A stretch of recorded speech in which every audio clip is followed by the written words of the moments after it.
Hello everyone and welcome to the webinar. I'm Cecilia from the NCBFA Educational Institute and I'd like to thank you for joining us for today's presentation. If you joined us for our ACE webinar on Tuesday, this will provide a more in-depth view of the system and we hope answer a lot of your pending questions. Before we get underway, I'd like to mention a couple of housekeeping items. All attendees are in listen-only mode, but questions may be asked by typing them into the question box on the webinar toolbar at any time. Time permitting, questions will be addressed at the end of the presentation. We will also be compiling a transcript of questions and answers from both webinars this week and sending it out within a week or so. Participation in today's webinar is with 1.5 CCS credits, and your transcript will be updated within a few weeks. I'm very excited to be welcoming Sandy Coty as our speaker today. Sandy is Vice President of Customs Brokerage at OHL International, based out of Los Angeles. Is a licensed customs broker and a certified customs specialist. Sandy is a director of the Los Angeles Customs Broker and Freight Forwarders Association and has been chair of the LACBA FFA Education, Airport, and Communications Committees. For the last several years, she has been active in ACE entry summary processing, cargo release, and PGA pilots and PGA working groups. Our NCBFA President Jeff Powell actually saw Sandy present on this topic at the Texas Brokers Conference this past August, and he thought it would make a great webinar so that she could share this information with as many people as possible. So we are very excited to have her with us today to be able to present on this topic for you today. So without further delay, I will turn it over to Sandy. Thank you, Cecilia, and thanks for allowing me to present on this very important topic of ACE. This is going to be a really in-the-weeds ACE cargo release discussion. We're going to touch a little bit on PGAs and a little bit on entry summary. So without further ado, let's just start with the new timeline. I think we all took a little bit of a sigh of relief when November 1 was moved really to February 28th of 2016. The key for February 28th is that all entry and entry summaries must be processed through ACE. ACS will no longer be available to file those entries. In addition to the entry and cargo release, it'll be mandatory to transmit FDA, NHTSA, APHIS, LACI. Those will have to be filed in ACE. ACS will no longer be available for all these entry types. July of 2016 is when the balance of the PGAs will come into play. Now, it doesn't mean that you can't transmit those PGAs sooner if the PGA is ready and your software is ready and you're ready, but you'll have to do it by July.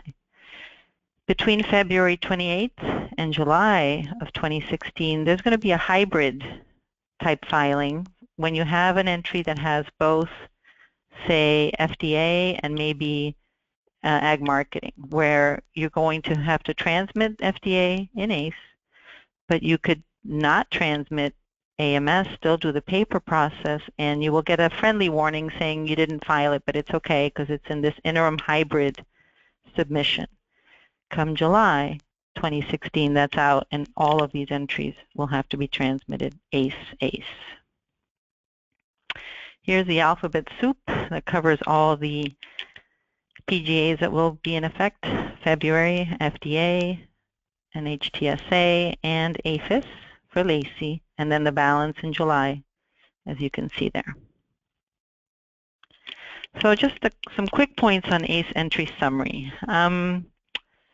We do see a lot less entry docs required, which is this UC message, UC2 message that you receive when you're transmitting ACE entry summary.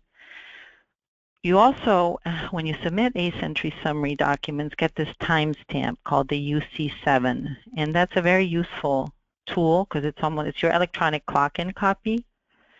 It works very well when you update your documents through the portal. If you're using ABI DIS, it's not an automatic response from customs. Somebody at CBP actually has to action that they receive the documents. Hopefully that can change so it's automatic down the line. But for now, anyway, that UC7 is very key. If you're doing full ACE entry summary processing, you don't have to submit a paper statement to CBP. It's all done through the portal. So that's you don't have to rush to get your statement down with the messenger, as long as everything on that statement is ACE. Census error overrides are done electronically, which bypasses CBPs, so it frees them up to be able to do other things, and then you certify your census directly with the Department of Commerce. Then, of course, there's a post-summary corrections, which you can now do a post-summary correction for omitted invoices. That's something that's pretty new. If you have not ventured yet into ACE Entry Summary, this is your Bible, the ACE Entry Summary rules. In addition, Jeff allowed me to show you this. As LACBFA, we were very involved from 2014 and 2015 to do 3-part webinars. Vince Iacapella with the Janelle Group, Crystal Adair with Schenkers, and myself put together these 3-part webinars. That's where this all got started. If you have just started to dip your toe in Entry Summary, there's good webinars you can follow if you follow this link. One is just the basics and one's all post-summary. So just in case you need more information on that. Some quick tips on summary before we launch into cargo release. Single pay restriction has been lifted, so you now can do a local and RLF entry as a single pay. How you work out the RLF piece, getting the check and all that there, you have to work that out, but apparently that's how it works for RLF as well. Some things to consider, because documents are now really uploaded via either the portal or DIS, what is going to be your internal process for that second pair of eyes, that second level review? At least internally at our company, before we would send entry docs to customs with the statement or for cargo release, we had a second level check to make sure everything looked in order, paperwork was legible, etc. How are you going to implement that in a purely electronic world?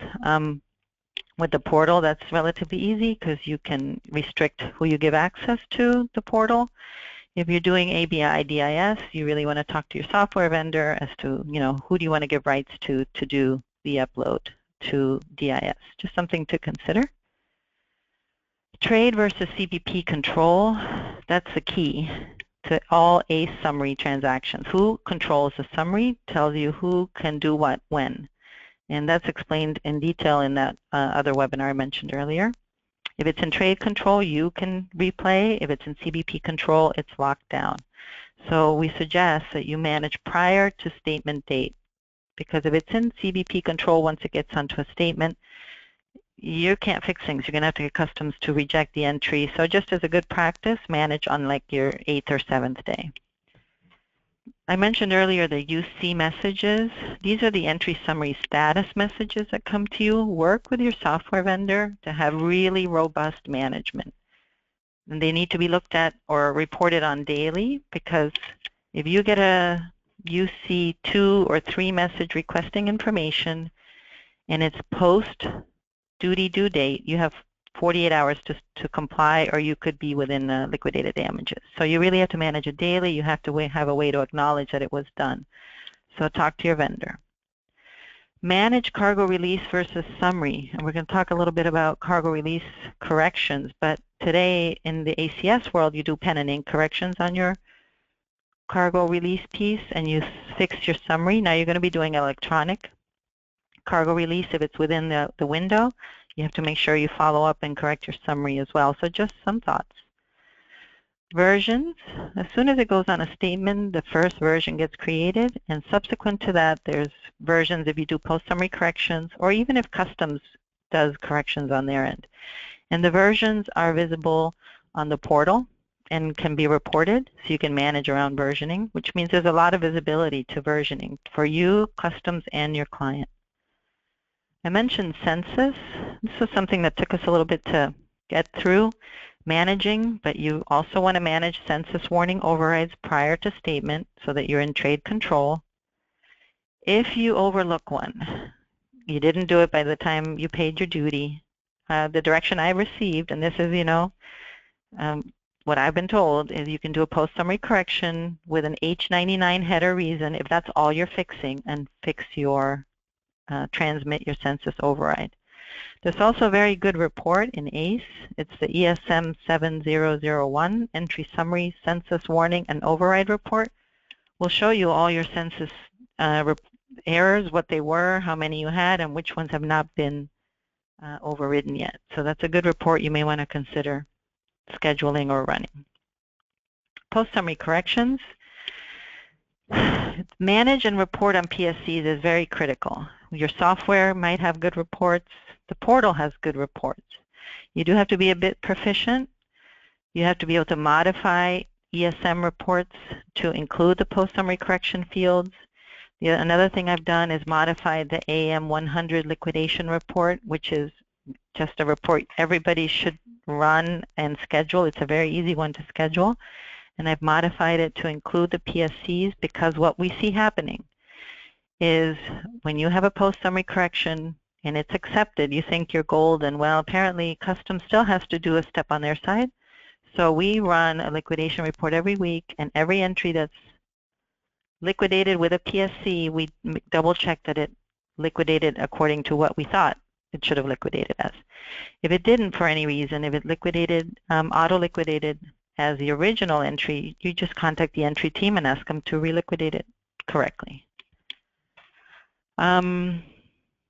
So what happens if a PSC results in an entry no longer eligible for ACE summary? You know, an entry type that isn't supported, for example.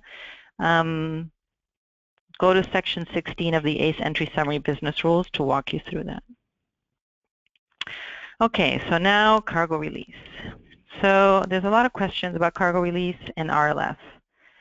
RLF was opened up August 8th. The big question was, is RLF going to be opened up for other entry types? And the answer, as far as I know, is yes, effective February. For all these entry types. The only entry types that you're not going to be able to do are entries that you don't certify for cargo release from summary. So warehouse withdrawals don't have an associated 3461 transaction or cargo release transactions. Those can't be done RLF right now. Weekly estimates where you're doing your 3461 first and then your summary won't be able to be done RLF. But 06, when you can certify from summary, quota, etc., TIBs, will be able to be done RLF. That's a big positive. How it's going to work as far as clocking in your documents for live quotas, etc., it has to be worked out. I haven't heard guidelines on that, but it is a very good positive move. What are some other benefits? Splits, it's a great feature. Splits for air shipments post automatically. If you're doing single entry bonds, you'd use an eBond. And if you don't, you know, get assessed an exam or a hold, you'll get a paperless on a single entry bond. And that includes RLF. So that's a great feature. We do seem to see a lot less entry docs on the cargo release. We'll talk a lot about the less data elements for release. You can replace data, you can update, and you can cancel electronically. All great benefits. And we are seeing that entries release a lot quicker when the port is familiar with processing cargo release. That's why we need a lot more transactions going through cargo release. But you know, think about it. Instead of putting your entry in a bin with a messenger to go to customs, to go into a box, to get to an officer, as soon as you upload the documents via DIS, the officer has them. You cut all of that time out. So it's definitely another benefit.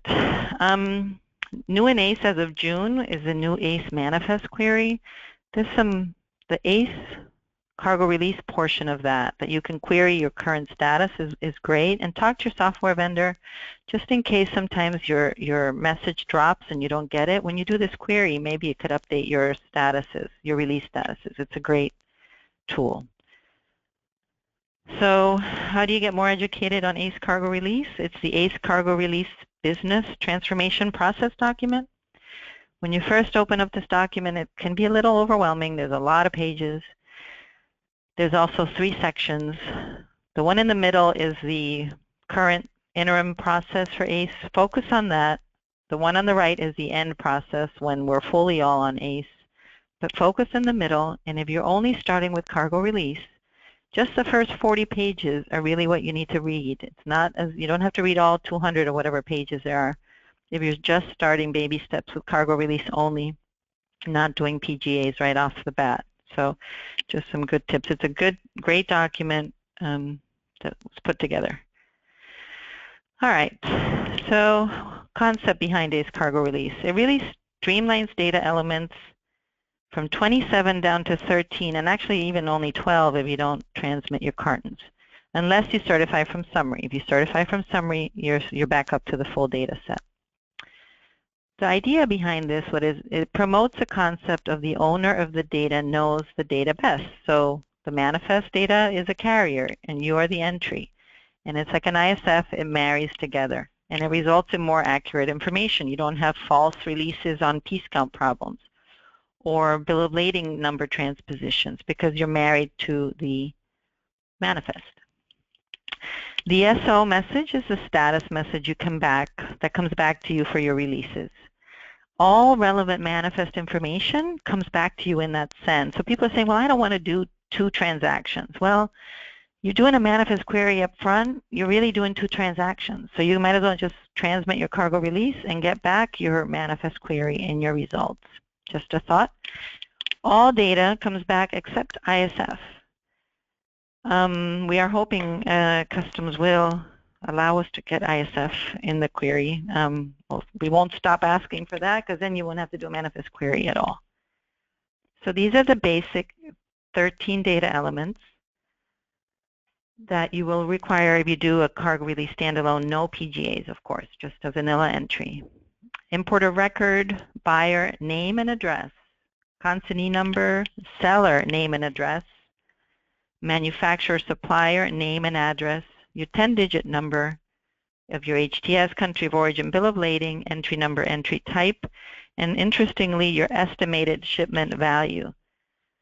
So 2 things, it's all name and address. So your MID goes away for the cargo release portion. And that's because everyone, I think, understands that the MID is really not a good data element. It's just not. So name and address is better for targeting purposes as far as customs is concerned, is how I understand it. The estimated value is great as well because sometimes you can't transmit because you're missing maybe your prepaid charges or first sale information or whatever. You're now allowed to transmit an estimated shipment value. One thing to remember about the manufacturer name and address when you're transmitting, I think customs mentioned that keep the same format. Don't change the name and address from Inc. to Incorporated to Company to Co. Keep it the same so that they're always looking at whatever algorithm they're running behind the scenes recognizes it as the same party. Now the 13th data element is a bill of lading quantity. You don't need to submit a bill quantity if you're clearing full bill quantity. You don't have to send a quantity at all. So basically bill of lading only. It will match the manifest and it'll come back and tell you what the carton count is. You're not going to have a piece count discrepancy. So something to think about if you want to do the 2-part process. So the modes, air, ocean, rail, truck, mail, passenger, hand carry, pipeline, these are the current entry types today that can be done in ACE, cargo release. And for a continuous bond or eBond only, you can't do paper single bonds. We'll talk about that a bit more later. If the planned port of entry, say you do an entry into New York, is different from the port of unlading that the carrier shows, no release will be issued to you unless there's an inbond getting it from the port of unlading to where you filed entry. It's tied together. If you provide an inbond number in your entry, then you have to also supply the planned port of entry. Both cargo release and summary must be filed in ACE. You can't do cargo release in ACE and the summary in ACS. And right now, of course, we know we have limited PGA filings.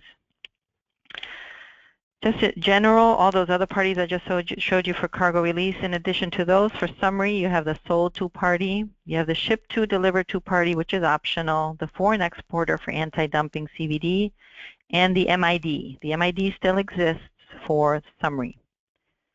The definitions are based on 149.3. We have asked customs to get us better definitions. They took the term ultimate consignee away. Right now they're just calling it consignee. There's some discrepancy between the description of what a manufacturer supplier means for cargo release versus summary. We really want them to make it a much more user-friendly definition that we can all understand in real English. We'll see how that goes. For the consignee, it's EIN social. For the consignee, name and address is allowed for informals, and zeros are sent on the summary. So for the informals, for the cargo release, they're still working on the consolidated informals, what's going to be sent. But we've made progress on that because initially there was only EIN and social for informals. So what are you going to look for when you're getting cargo release messages? Changes completely. Your world is going to change completely. You get three really types of messages. You get your initial filing status message, you get a conditional cargo release processing message, and you get your bill match disposition messages, which is very interesting. So release date update changes, and I'll go a little bit more into that in a moment, but same idea. If you release prior to arrival, your conveyance arrival starts your 10-day clock. If you release after arrival, it's your release date. Nothing changes there. So the initial response is really an edit validation. Did you accept or reject the transmission? Cargo release and bill status notifications linked to the AMS filings will come back. If the manifest is not on file yet, if you're filing way ahead of time, which is really the whole idea behind cargo release, or you transposed a digit on your bill of lading number, you're going to get this no bill match message. So when you see the no bill match message, you have to make a decision. Is it because it hasn't left yet? Or is it maybe because you did a typo? So that's what you want to focus there. Cargo release is really suspended and sits in this admissible status, which is something that really takes some getting used to. Admissible, it's almost like, yeah, I have admissible, but you don't. You're sitting in this suspended status until the flight or the carrier shows the departure message. And we are having some issues with that currently, and I'll go into that more in a minute. With ACAS filings, you can actually even see further processing as soon as the carrier has possession of the cargo. It doesn't even have to leave yet. So these are your standard SESX message: rejected, accepted, standard. Then there's some record rejects and records accepted with warnings. I haven't seen those yet, but there's also this refer to human review. That's new. I guess they may want to look at it before they bless it, but that's what those look like. The SO message that comes back is your cargo release. This is ones you're used to: pending intensive, release date update, entry canceled, docs required. It's a 96. That's DIS only. Don't send paper documents to customs because they need to have it in DIS. Admissible is the one I was just telling you about.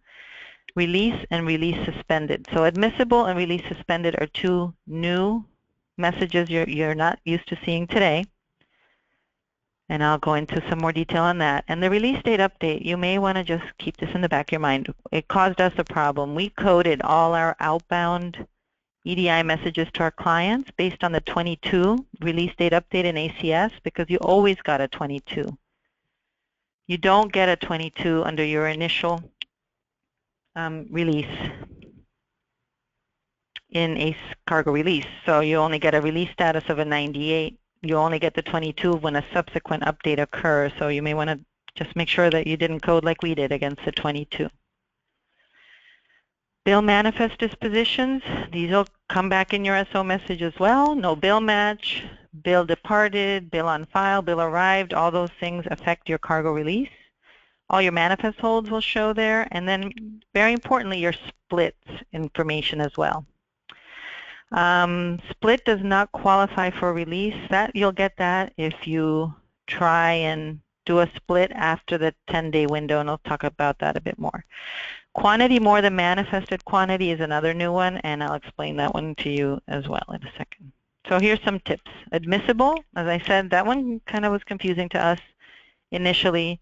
You'll get admissible upon bill match, but it's going to sit in admissible pending departure message from the carrier, or if the shipment is split. So if you're sitting in admissible, check your bill statuses. If you don't see a departure, you know that's why. You may have to call the carrier and have them transmit the departure message because there's some issues around that. Release is another thing you have to get used to. There's no paperless versus release in ACE cargo release. You go straight from not released to released. So if you're doing any KPIs for your clients on that, you have to take that into consideration.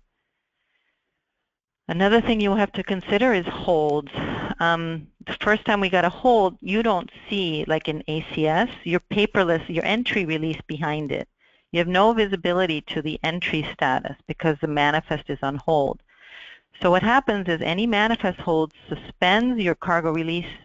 You can't see it. But rest assured, but for the most part, as soon as that hold comes off, your release is hiding behind there. You would otherwise see a hold and an exam at the same time. So that's something to get used to. Some of the manifest messages that are new, first time we saw this, we didn't know what to do with it. Bill type ineligible for entry processing. You know, what does that mean? Well, it just means the carrier manifested as a freight remaining on board, therefore you cannot clear it. It's not coming into the country, so you know how to handle that. You call the carrier.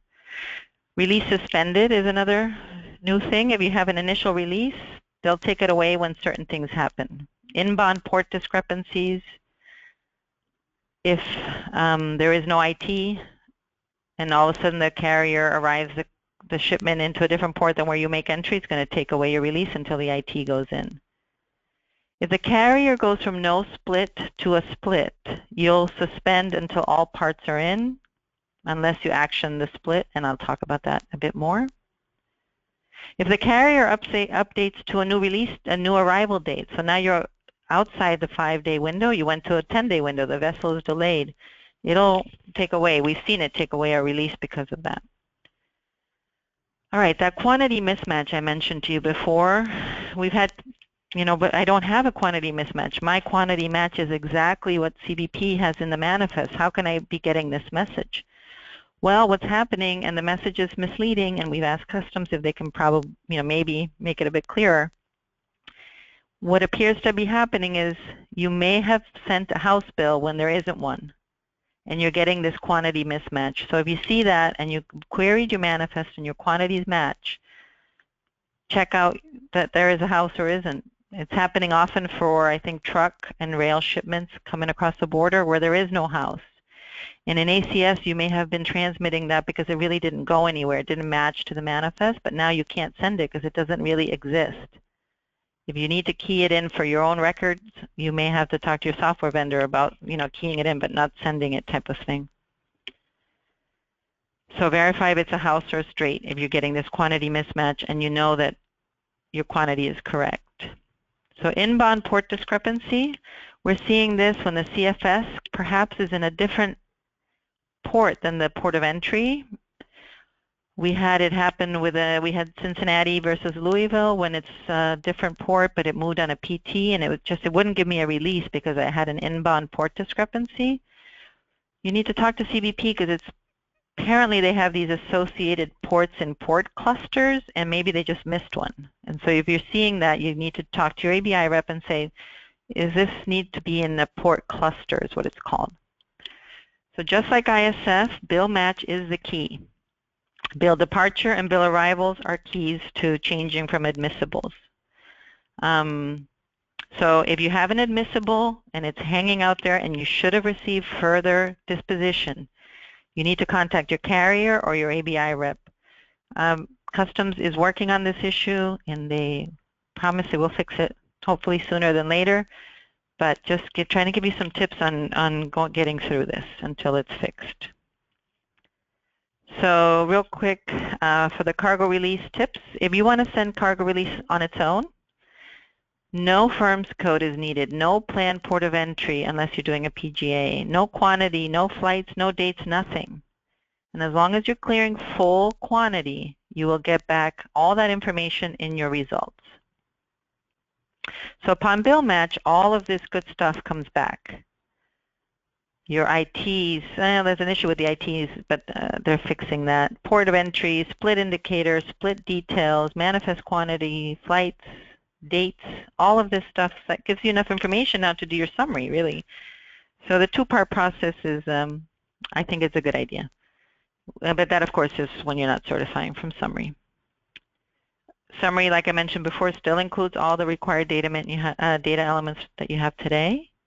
And you have to manage your summary transmission. If you're doing a two-step process, make sure you don't forget to transmit your summary, so have processes in place for that. No 3461 has been a challenge. There is no 3461 in cargo release. CBP has issued a non-automated warehouse policy document that will explain to them. They seem to have amnesia and forget every other time that they can accept a 3461. You have to work with them, work with your local customs, let NCBFAA know if you're still struggling, because we need them to all understand that this is the way going forward. This link here will take you to the document. We all want the CFSs to automate. I mean, that's really, automate or perish for them as well, right? But the CFSs for ocean can't automate until AMS filings are at the House bill level. Until that happens, they're not going to be able to automate, and so therefore the push is for CBP to program ocean at the AMS House bill level. We've heard that loud and clear. All right, ACE cargo release when you have an exam. What happens when you have an exam? There is no documents. What do you do? There is no 3461. It's all done through DIS. So if you look at the ACE cargo release business transformation process document, 5.2.5 will walk you through the process. You have to send the documents via DIS. You have to tell them on there the exam site, and also whether your client is CTPAT and which tier.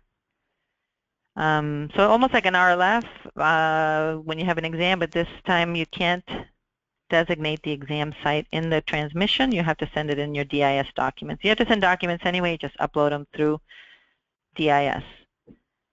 Documents, of course, need to include all your standard documents until they can tell you otherwise that they only want to see this one document or this other document. Until then, just send them a full document pack.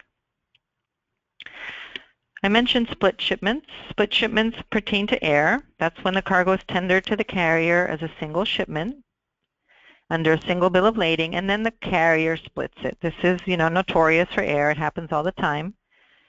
In ACE cargo release, no need to fax or email CBP to post any of the parts. I understand maybe even ACS entries are starting to work this way, but they definitely work this way for cargo release. It's definitely the best thing since sliced bread ever. We have shipments that come in 8-part splits, IT'd all over creation, and the splits post on their own. No intervention on our side. So what you need to understand with splits is the default is to hold all. People had some trouble getting used to this because if it's split, your release will not post until all parts have arrived. And that's because, for security purposes, just think about it.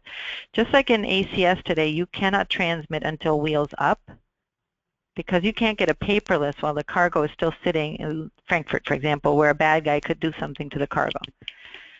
For ACE cargo release, you can transmit as soon as you want. You don't have to verify wheels up, which is great. That takes that onus off of you. You won't get any further disposition until there's a match.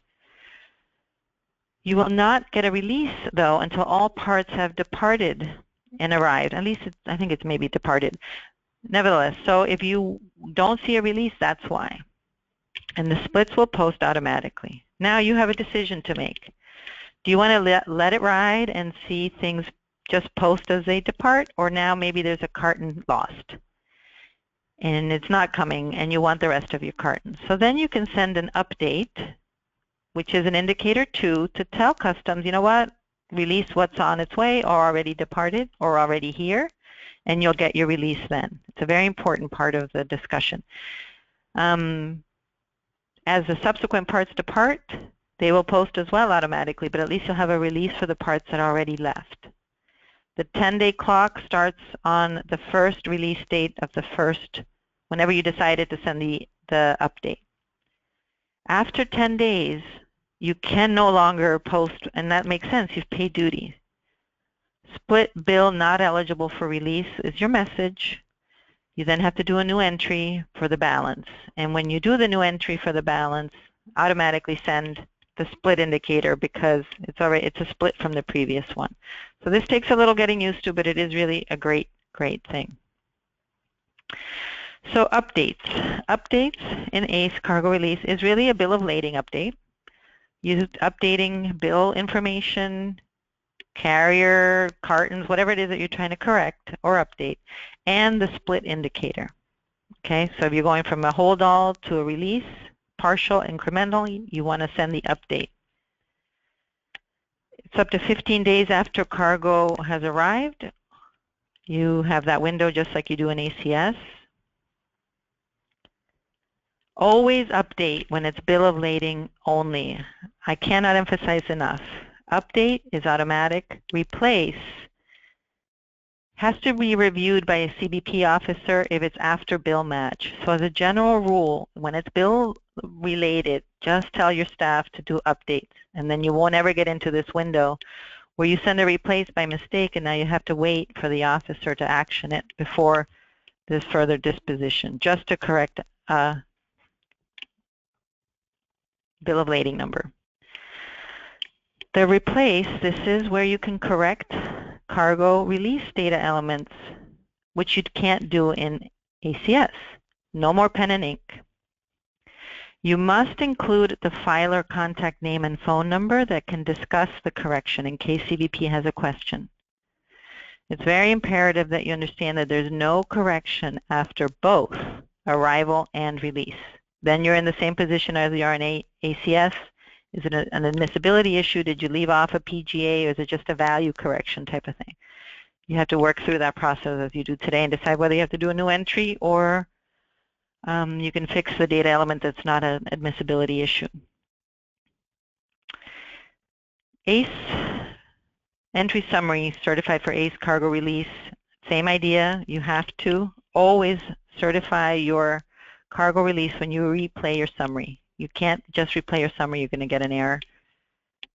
Right now, the error that comes back is pretty harsh. Even though it's a warning, they're going to soften that. But you always have to remember that if you certify from summary and you do a correction, you have to send both the summary and the cargo release. When you file it after bill match, you're going to see this replace request pending until the officer gets to it and actions it. You can't correct it once and have it sit in replacing pending status and then go, oops, I should have done something else. You then have to wait for the officer to action it before you can do it again. Customs has submitted a correction scenario workflow, and I'll have NCBFA send that document out to you. You really need a master's degree to figure it all out. It's when the PGAs come into play, when can you correct, when can't you, what do you do if when it's ACE entry summary, cargo release, PGA, etc. So that's when it gets a little confusing. For corrections, the entry port transmitted cannot be corrected. You're done. If you did transmit a port of entry and it turns out it goes somewhere else, you have to do a new entry. You can't correct it. It does go through selectivity targeting again. And the officer, I guess it's pretty slick, has visibility to what you went from to before they bless the correction. If Customs accepts it, you'll get a new release status message, etc. If Customs rejects it, they're saying, you know, they don't like it, they can give you a reason code for their rejection and look for comments. So talk to your software vendor to make sure you have visibility to these comments as to why they don't want to bless your correction. And then, of course, now you have to make sure you correct your summary. So for future process, they're telling us that we may be able to, at some point, transmit just PGA corrections. This is future. PGAs will develop an automated process for handling these corrections. Updates at the entry summary only will then apparently send that to the PGAs to tell them you made corrections so that they can ascertain that you didn't now have something that had more, you know, maybe an admissibility issue. So that's all rather interesting. So lots happening, lots of questions, not quite the answers yet, but lots changing for us. Cancellations, that's another great feature for cargo release. You can cancel your selectivity. Once again, you have to send the name of the person who can discuss the cancellation. If it's prior to bill match, if they never shipped the cargo, it just never did a match, you can delete it and it will delete automatically. You don't ever have to send documents to anybody. It's really slick. After bill match, it becomes a cancellation, and Customs has to decide whether they're going to let you, cancel it. If Customs rejects your cancellation, maybe they want some additional documentation, you will get a message and you will get some additional text that maybe why they're rejecting your cancellation. Once we talk to your software vendor, make sure you can see those messages. And apparently, this is also future. This is their B08 report, resolution request. Apparently, Customs is going to say at some point down the line, 23 days after cargo release for which no entry summary has been received, you'll get a notification, and then 7 days after that, they're going to cancel your cargo release automatically. Because I guess it's a big task for CBP to manage all these unresolved entries. But that's not in effect yet that I know of. Furthermore, to the cancellation in ACE, if the entry summary is in your control, it hasn't been paid yet, you can delete your summary and then delete your cargo release, and then Customs will action it. If it's already paid, if it's in CBP control, you have to follow the standard entry summary cancellation process. If your cancellation is not an apple to an apple, everything matches, you just change ports. If it's another broker, maybe it's a seizure or a refusal or whatever the case may be, you want to send documents to substantiate that cancellation electronically ahead of time so that the officer has something to review. My experience is if I'm just canceling apple for apple, it happens without any further documentation from my part. All right, paperless documents. Paperless meaning, there's still paper, you're just not sending it with a messenger or by courier or by FedEx or whatever. There's a little bit of confusion about this. Documents that are uploaded to the portal are only for ACE entry summary documents. The way they distinguish it is the portal does not allow submission of unsolicited documents, meaning that you must have this entry summary notification UC action identification number to upload the document to the portal. A lot of confusion. Portal is only for summary requests, UC2, UC3s, when you have an action identifier in your ABI message. The document imaging system has both solicited and unsolicited messages. And there's two ways to do DIS. Some people are not doing cargo release today because their software is not ready for the full DIS, which is through your ABI system. There is an email DIS process, so don't let that stop you. The email DIS process is for cargo release and PGA unsolicited documents only. The ABI DIS is for all document types. This is just a quick snapshot of how you upload your documents to the portal for the entry summary. Remember that you get this action identifier, you browse, attach, and as soon as you do that, and you will get this UC7 message back in your ABI software acknowledging receipt. The document type, this is CATER. It comes in the SO60 record. Make sure your software vendor shows that to you so you know which document they're requesting. Currently we're seeing a lot of O3, which is the general, but that's going to change down the line, so make sure you have visibility to that. So this kind of walks you through the email protocol. It looks a little overwhelming initially. There's an appendix that tells you the document types and etc. There's restrictions to the size of the email, but it's really not that overwhelming. That Appendix A has the agency code and the doc type. And this is just a sample email. This is mostly in my messages I'm seeing O3, which is a document type of other, which means we just submit at this point all the documents, commercial invoice, packing list, bill of lading. So if you can do templates in Outlook to save this, but don't let this keep you away from participating in cargo release. Real quick, I'm just going to talk about ISF combined with ACE cargo release pilot. You can file combined ISF cargo release. Initially there was going to be ISF Summary, but that didn't take there wasn't a lot of takers. There may be more in ISF ACE Cargo Release. We're not doing this now, but it's there. It is customs business. There is no flexible filing option, and you have to file at the 10-digit number. Of course, it's limited right now to whatever PGAs are open. What happens if you have to cancel an entry? What happens to your ISF? I'm not quite clear on that. So hopefully you can cancel your entry and it leaves your ISF standing. But since I'm not doing it, I don't really know.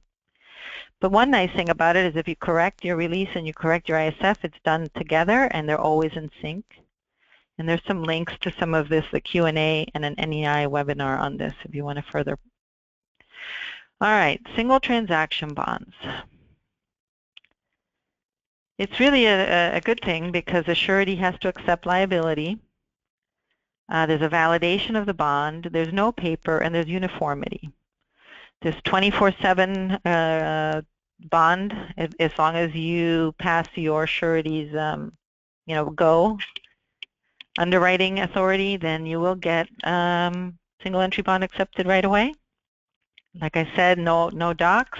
RLF entries are accepted for STBs now. Here's a guidance document that you can read. You must file eBond for cargo release. The really important thing is that Customs will marry up your transmission to the bond filing. Entry number, principal, entry type, bond amount is going to have to match. The key to this, talk to your sureties. The second notified party, which is you, will get all the messaging back when eBonds are accepted, rejected, whatever the case may be. So make sure you work with your surety to give them your SNP. And it's usually your filer and port code, and some of you have also a branch. And then ABI will route your messages back to you as a SNP. So just a quick overview of how it works. You, in essence, key in your entry. You just don't transmit it yet. You do your eBond request with your surety, which you can either done on your surety's website or via ABI if your software is ready. The eBond is submitted to CBP. CBP then sends to the SNP, us, the acknowledgement that it's accepted. Then your entry goes. If there's a match, like I mentioned, entry number, importer, entry type, and the bond amount, you will get your entry to go through. Otherwise, you're going to get a hard reject. It's not going to go. If there's no holds, docs requires, intensive, you will get a paperless. You will get an entry with an SEB RLF released in like a minute. So it's great. Definitely a success. Your ABI vendor is probably working with the sureties, although I think a lot of them, this is going to be, next phase one's the mandatory PGAs, but, this will all be electronic at some point. You won't even have to go to your surety's website. You'll just do it all through ABI, which is great. ACE and RLF for cargo release, you must certify from Summary. There is no more AII. It went away.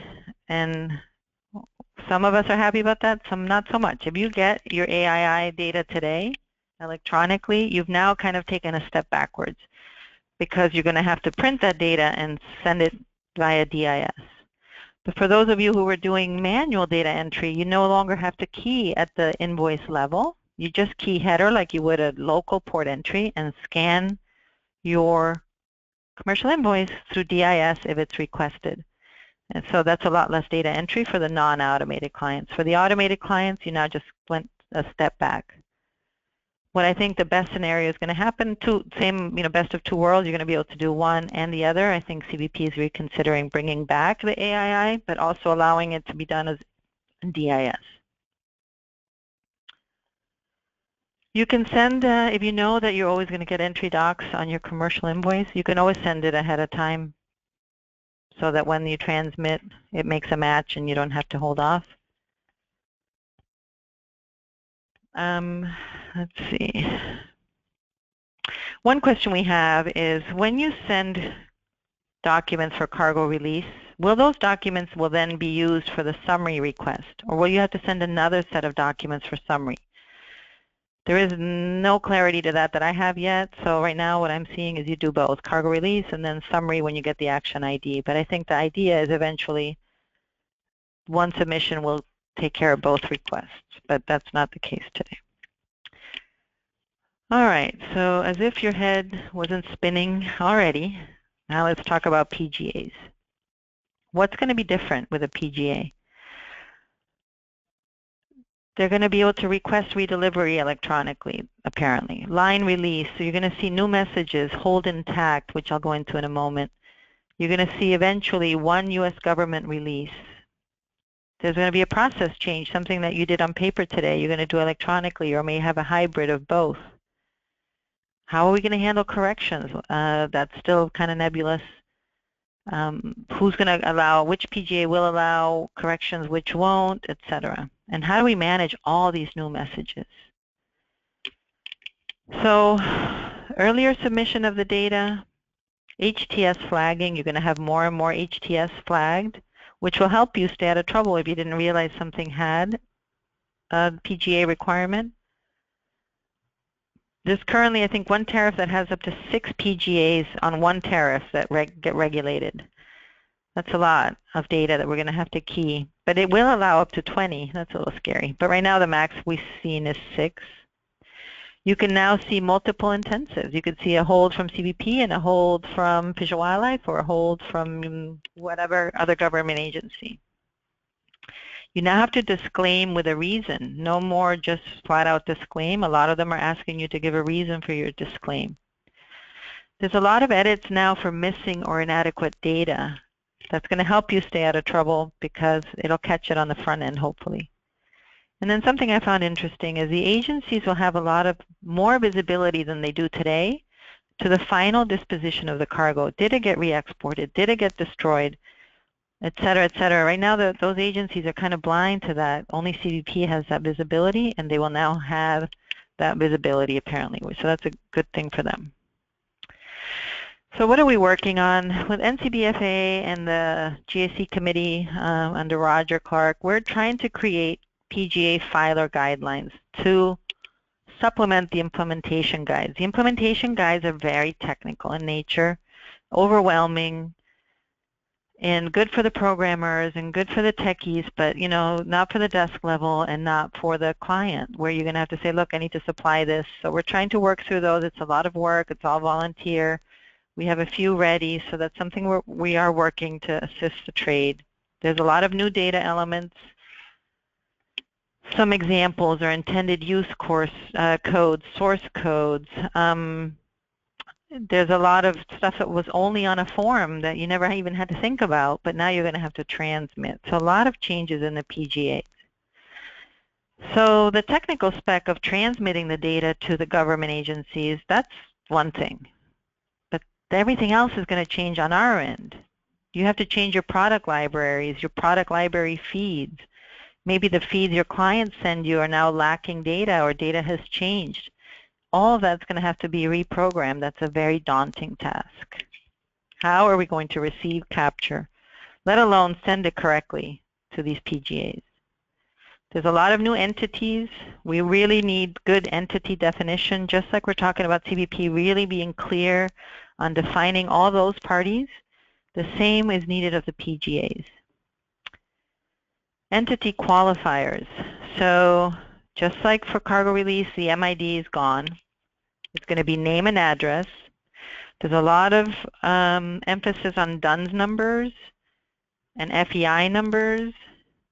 Is it going to be mandatory right now? No. Right now it's name and address, but that could change. There's points of contact, name, phone, email. Is it going to be the broker, the importer? Who really do they want you to send as a point of contact? We think really it's the broker so that they can pick up or the filer, so they can pick up the phone and ask some questions. But in addition, there's a lot of the certifying individual, submitter. Those have more legal ramifications versus a transmitter, filer. So there's a lot of, who's the certifying individual, who's the submitter, how are you going to manage that, how are you going to get that information from your client, and how are you going to keep it current? Because that's going to be the person that's saying the data is accurate. You're just the transmitter or filer. A lot less legality in those two terms. So as I mentioned, name and address is going to be key. MID is out.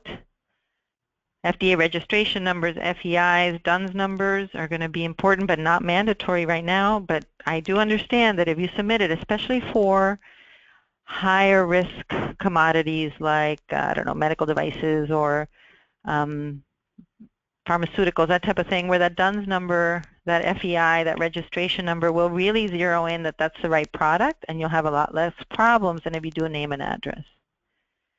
And we ask a lot about why can't we just send IRS social to, like we do to customs instead of having to come up for, with a DUNS number for an importer, for example. And that's because there's some restrictions on the authority that that agency has to collect that information from customs. So it looks like DUNS numbers is kind of a happening thing. I know that FDA has a ITDS DUNS portal that they're rolling out where importers can get their DUNS numbers. So maybe it's a best practice type of thing that, you know, we really get some clarity as to who in the chain needs to have a DUNS number and start working towards getting that. Not only your certifying party, your submitter information, who's going to be the point of contact, but maybe some additional numbers to clarify and really zero in on the proper party for the name and address. Speaking of parties, all kinds, certifying party, submitter, shipper, exporter, ultimate consignee, location of goods delivered to party, PGA importer, lots of new parties. So we got some work ahead of us between now and July. So just some resources. If you want to, when you get the handout, the links, if you hover over the page, will take you to the handout. But the Border Interagency Executive Council has a schedule, the outreach calendar, webinars, and they're going to post the Federal Register notices as they come out on this part of the CBP website. More resources, talking about document imaging. This is a great resource right here. It's going to tell you the PGA forms list and the list of forms available or required at the time of entry, post-entry, or for export. So it's going to tell you, do you need to file it before you get cargo release, only if asked for, etc. So make sure you venture there. It's very, you're going to need it to know how to file your entries if they're hybrid DIS PGA message sets.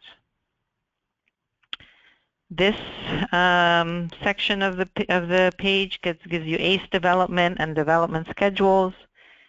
The ACE monthly trade updates, these are great. You guys need to know that you need to get these. These are Carlos Rodriguez from the ACE Business Office is responsible for these. They're great. There's a lot of great information. It comes out monthly for the most part. Make sure that you've signed up for your CSMS messages or re-sign up that you're not missing getting these. And I have at the end of the presentation some bonus print screens that you can read through for ACE reports that I'll show you if we have time.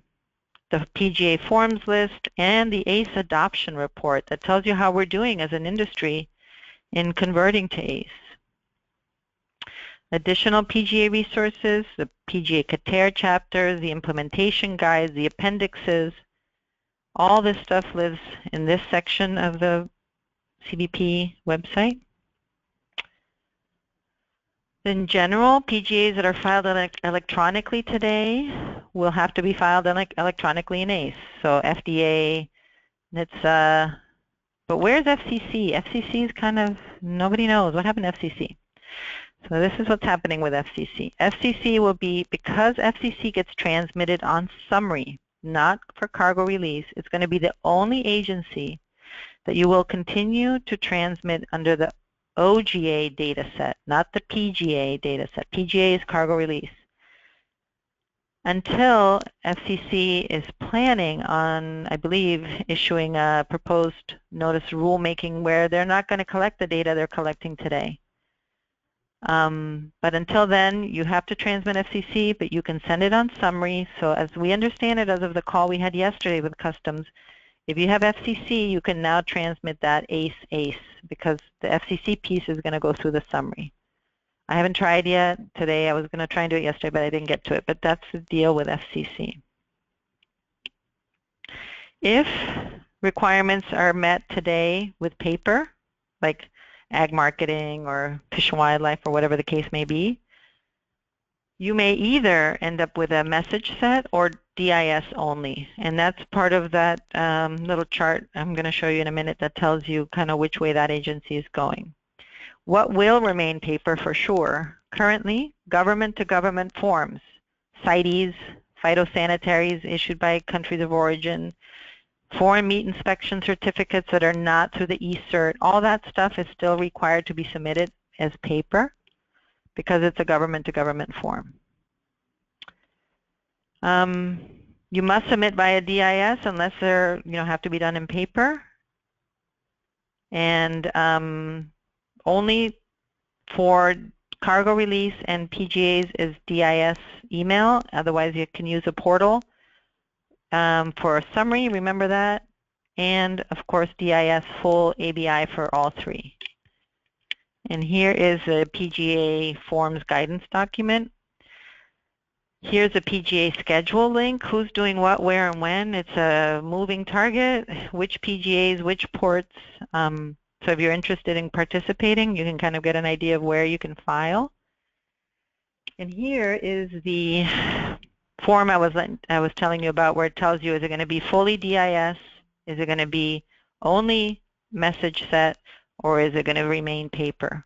So you find your agency, and it'll tell you where you're going to be at. So whatever agencies you handle, this is a great document to get an idea of where you're going to live come February and July.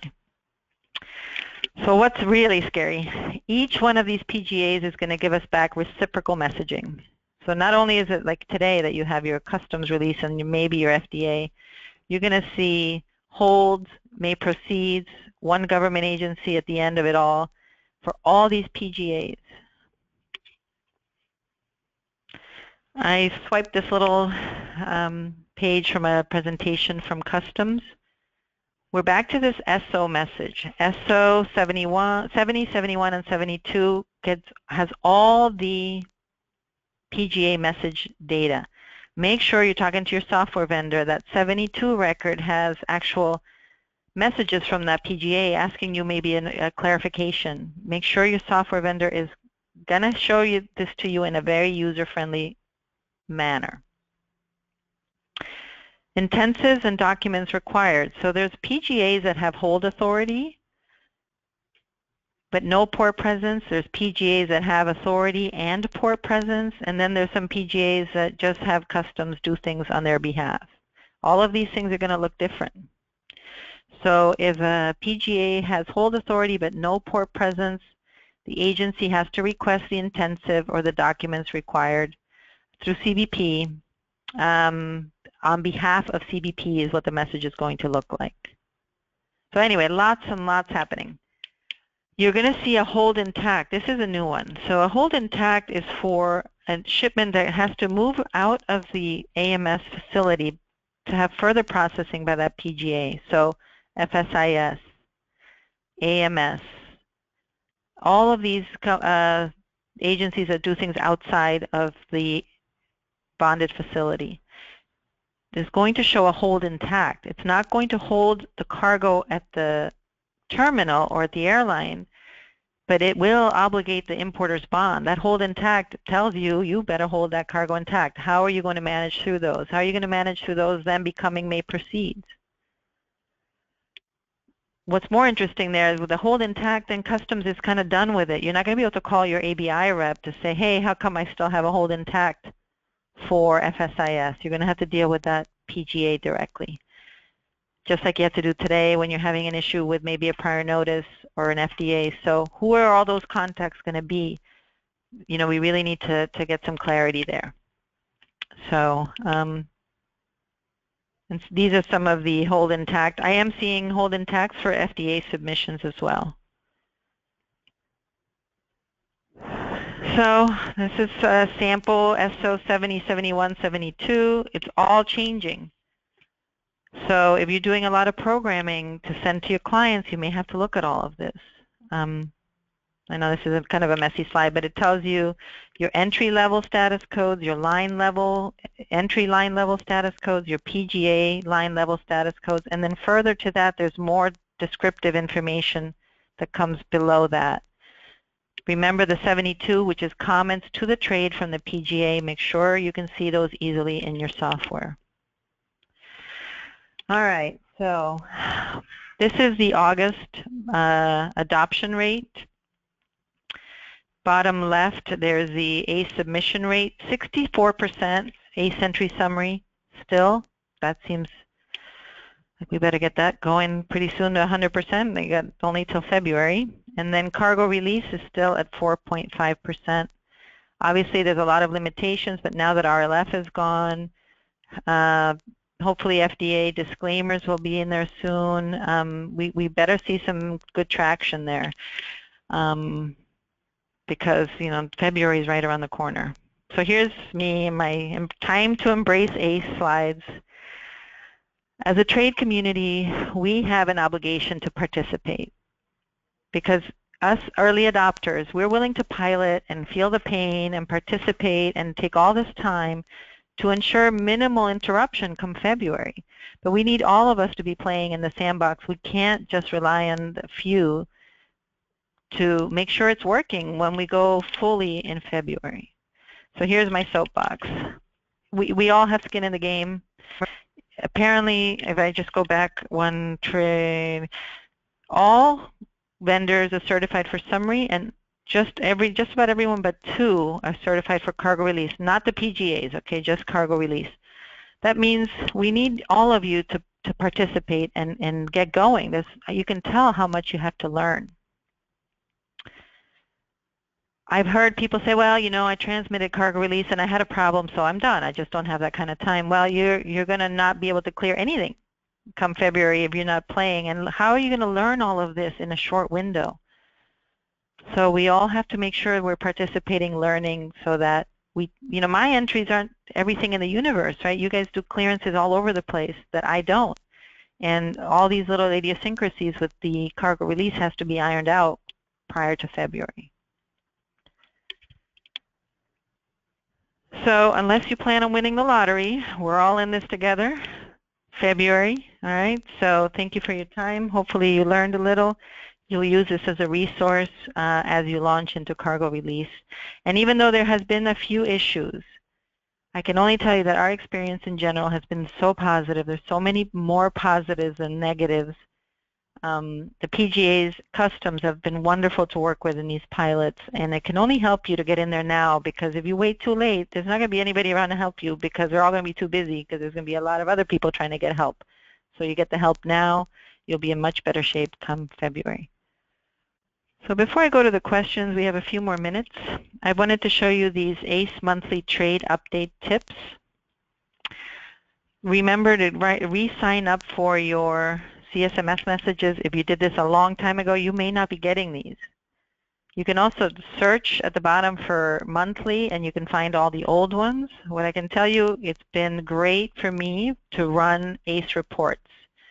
There's a lot of tips. These are some maybe useful reports you may want to consider.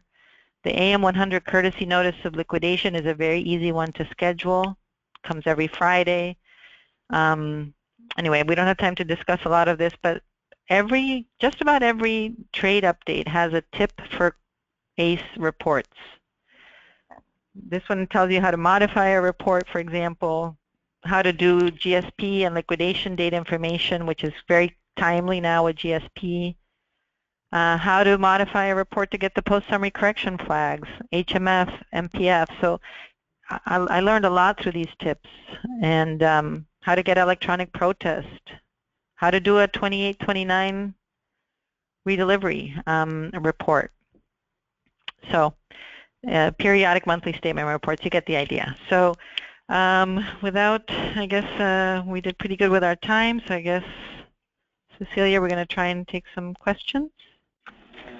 Okay, sure. We do have quite a few questions that came in during the webinar. So the first question was, will more HTS have PGA flags than is currently coded? For example, some engine HTS do not have EPA flags. I think that's really up to the PGA.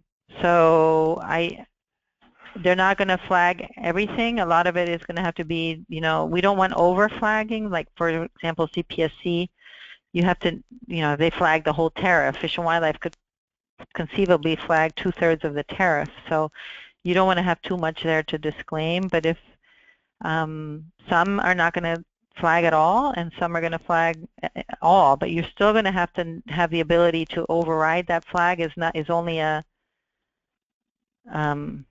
tip in essence, right? If you know something's regulated but it's not flagged, you're going to have to send it. So which agency was that? I can certainly go and ask them. EPA. Okay. Okay, thank you. The next question, can you clarify census error overrides are done automatically? Does that mean that we don't have to do anything as long as we confirm the data we filed is correct? Census error overrides automatically or only if you send it at the time of entry.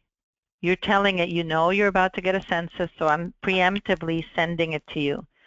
Therefore, you will not get a census warning that comes back. But if you do get a census warning that comes back, you must action that override by telling customs that you validated the census. So if you know it's going to have a census, you can send that code up front.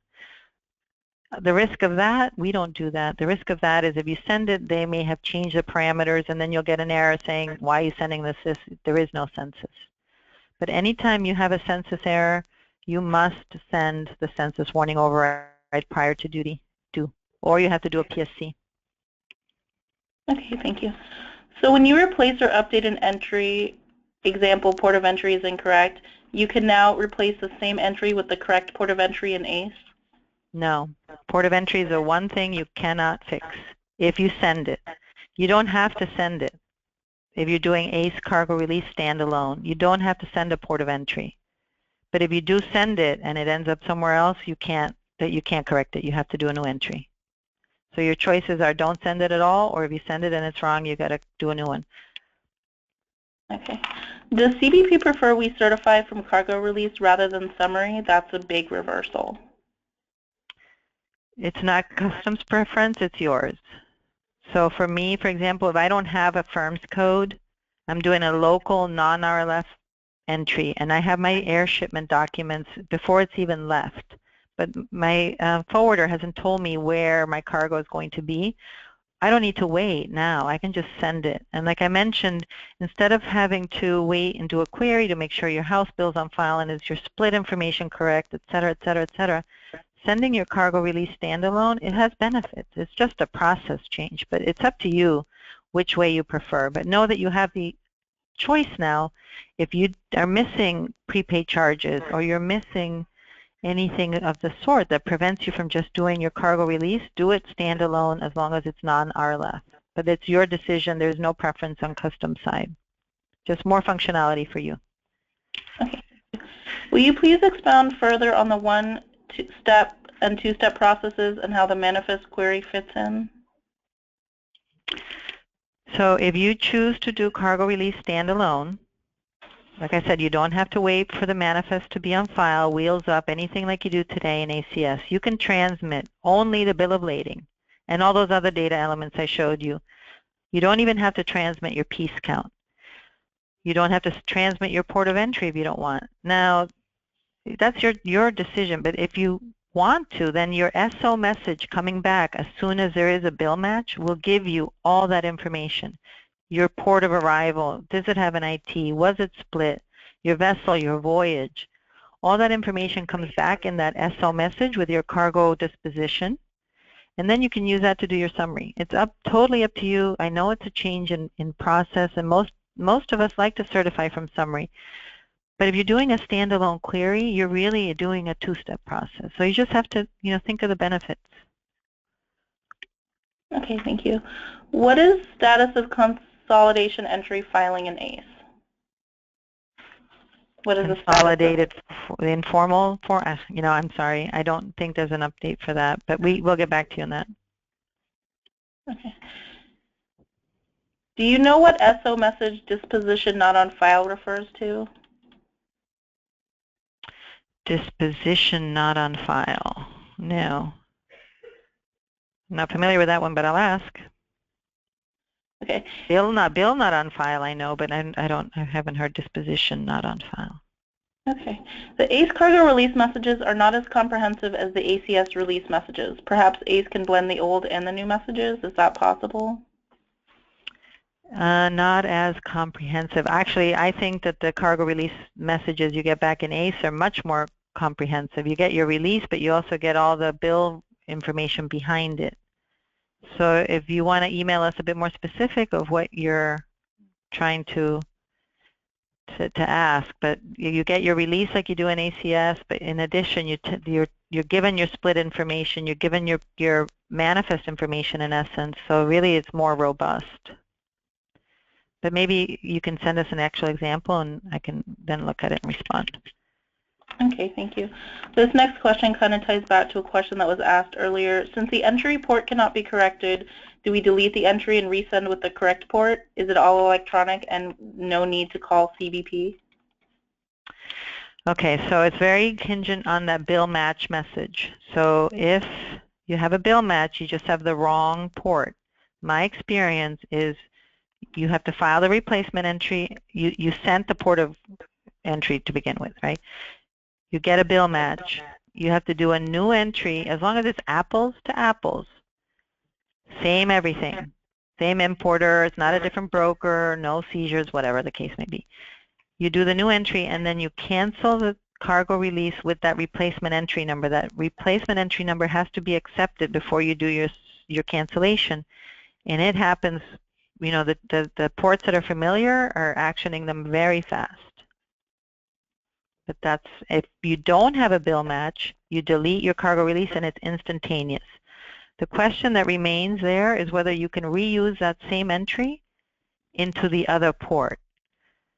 That hasn't been clarified. We've been asking for some clarity on that. If you haven't had a bill match, can you then reuse that entry when it moves into the different port? We're hoping that's the case.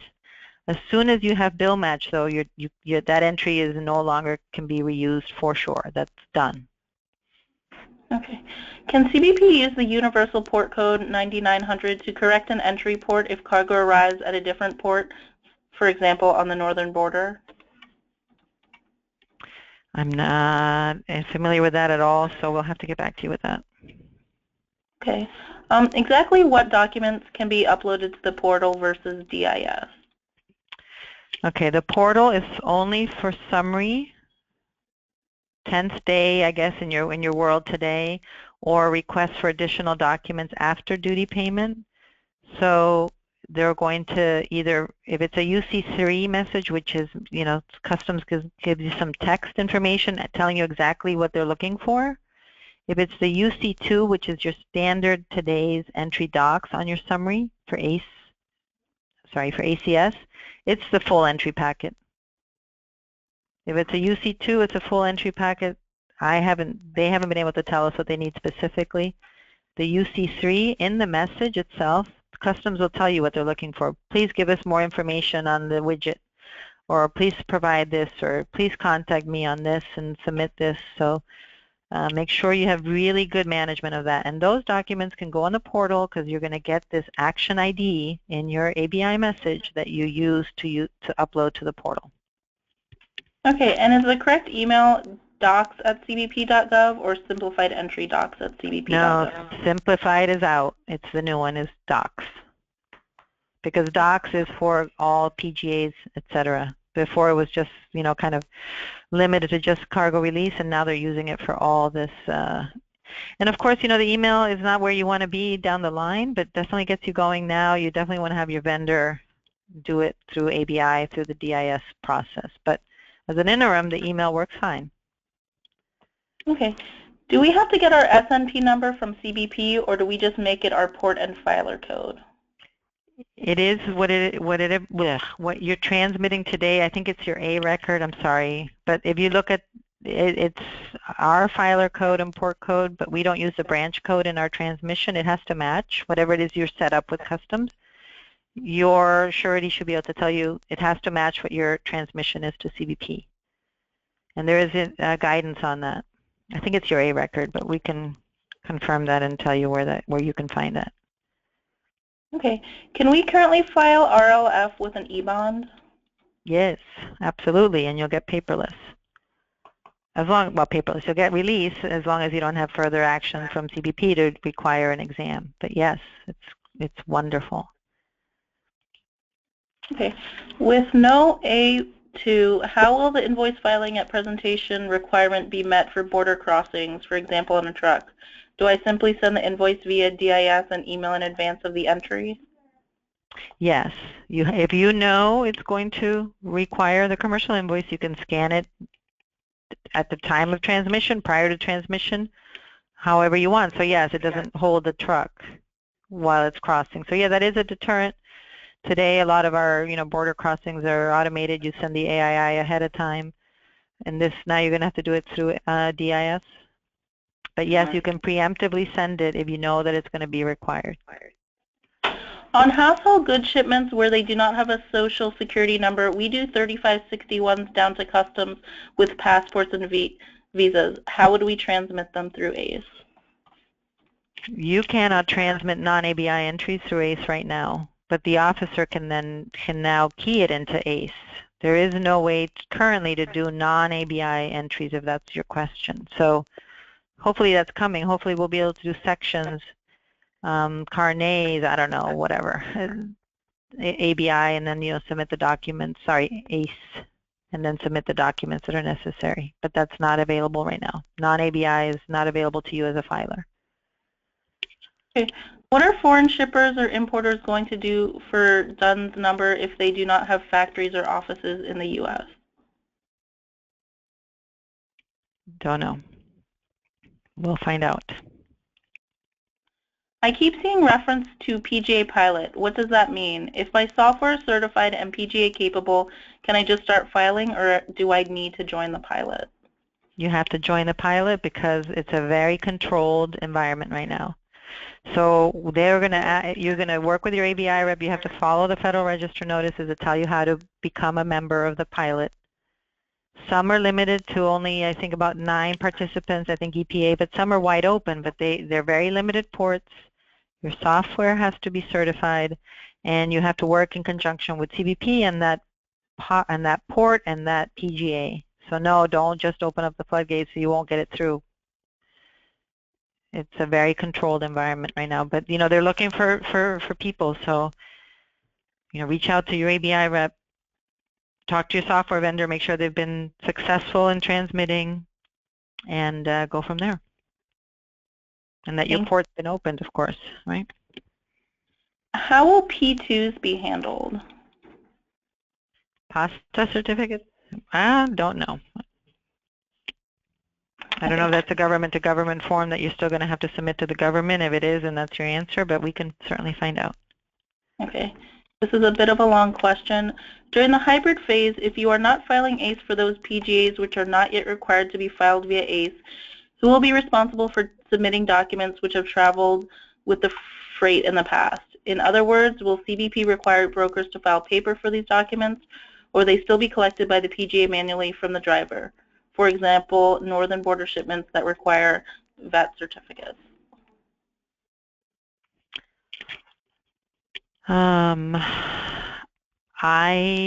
If you don't get those documents today, then that's a process change. We're going to have to find out. Yeah, those are all good questions, and that's why we have to all start playing, because those are not the type of entries I handle. So it's a great question, and we will get you an answer. Okay. Are the PGA line release messages better than current FDA line release, hold, and exam messages? They do give you some more information because there's a granular level below the PGA line release, like I showed you. I haven't experienced any yet, but I do think they're going to be better. There's going to be a lot more of them, but I do think they're going to be, and the PGA will be able to send you some additional text within that message as well. So I think we're going to be in a better place. Okay, thank you. If a cargo release message 04 message referred to a human review comes back, how long do we need to wait until we call CBP?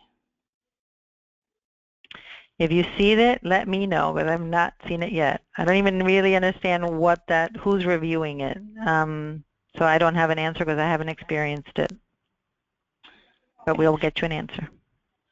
We are part of the ACAS pilot, and now we are seeing the admissible status. What force does this status have?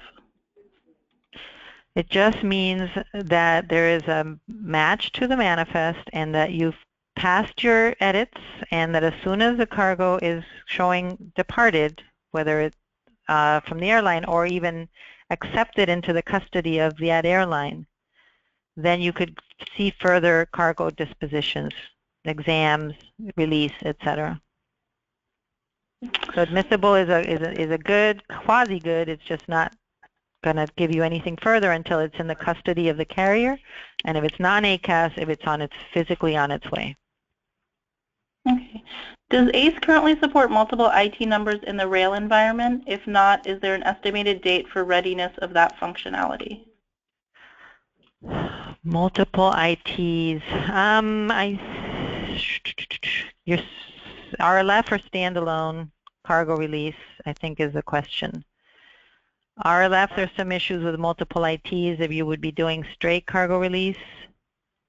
I don't think it would be a problem as long as your software vendor can send it correctly. I can send you some additional information when we give you the recap in writing.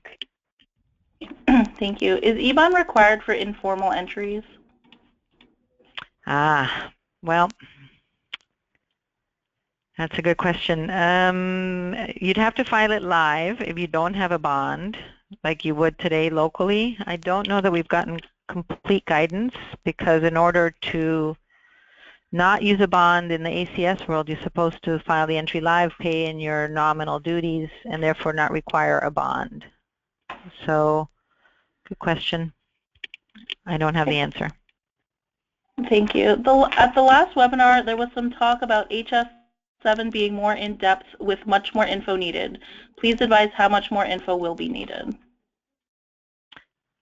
Lots of new info. Yeah. We've put together, like I said, the document that's going to assist you in knowing all the new data elements, and we should be able to roll that out soon. I think that's one of the ones we've already done. So stand by, but if you're curious, you certainly can read that implementation guide that shows all the data elements that are needed to be required in the transmission. It is a lot. So once that we've completed that document, we'll get it out to you guys. It's not complete yet. It's just about ready to get rolled out. Otherwise, you'll have to talk to your software vendor or read the implementation guide on the portal. I mean, on the ACE website. Okay, thank you. We have a lot more questions, but this will be the last question that we take on the webinar. And as I mentioned earlier, we will be sending out a write-up of the question and answers that we are able to respond to at this time within the next week or so. So, Sandy, the last question for today. When certifying from Entry Summary RLF, we have experienced data changes. Is this to be expected? You've experienced data changes. Example, port and arrival dates, IT port and arrival dates. If you see the changes come back in your system, what do you have to do? I'm not quite sure I understand the question. It doesn't matter. You can update any changes that you can do an update to correct. There's no restriction on that, whether it's RLF, certified from summary or not. I'm not sure if that's your question. If your port of entry changes, you're back in the same boat. You got to cancel your entry and do another one. So I'm not sure I understand the question. If you want to follow it up with another one or email me or whatever, I can try and more eloquently answer it. Okay, thank you. That's all the time we have for today. Thank you all for joining, and thank you so much, Sandy, for your time and efforts in putting together today's presentation. If your question wasn't answered, or if Sandy said she needed more information, or if you just have a question that you think of later, you can send it to me at nei@ncbfa.org, and I'll add it to the list of questions that I'm going to send to Sandy.